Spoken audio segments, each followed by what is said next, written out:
Hi friends, this is Raghu, your advocate.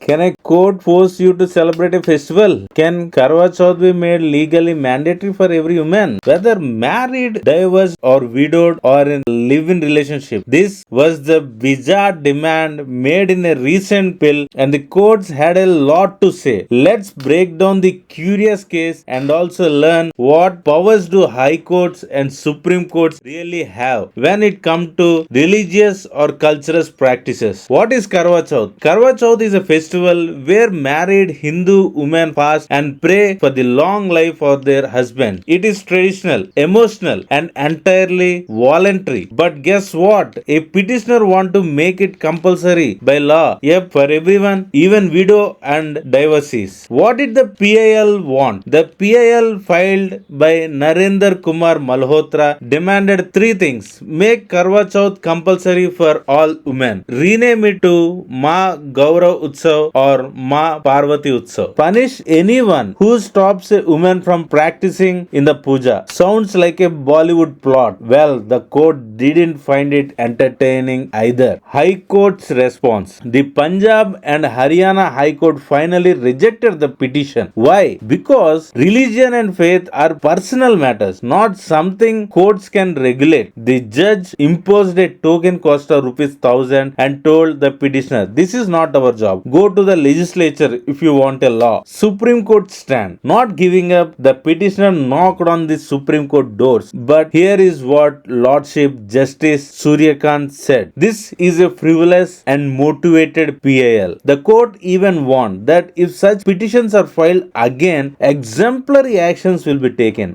That's legal talk for don't waste our time. What are PILs really meant for? Public interest litigations or PILs are powerful tools, but only when used right. They are meant to help the voiceless for clean air, education, women's safety, not to impose personal beliefs or enforce cultural practices. Courts are not temples, they are constitutional guardians. Power of High Courts under Article 226. High Courts can enforce rights through writs under Article 226. They protect both legal and fundamental rights. But here is the catch: they cannot tell you what to believe in or how to worship. Law and religion must stay in their own lanes. Power of Supreme Court under Article 32. The Supreme Court can strike down laws, protect your rights, and even review High Court orders. But it too cannot create religious laws. Courts interpret the law. They do not dictate personal or cultural conduct. Key takeaways for every citizen. Here is what we learn from this episode. Religion is personal. You cannot be forced to follow it. Courts protect your freedom, not your festivals. Don't file PILs just to push your personal views. It backfires. Use the law to uplift, not to impose. Final word. India is a land of diverse beliefs. The Constitution respects all, but does not enforce anyone. The courts, they are your shield, not your priest. Let's keep our traditional sacred by keeping them voluntary, and let's keep our courts focused on justice, not rituals. If you found this content helpful, like, share, and comment your views below. Subscribe to the channel for more legal explainers straight from courtrooms to your screen. This is Advocate Raghu signing off with law, logic, and little laughter.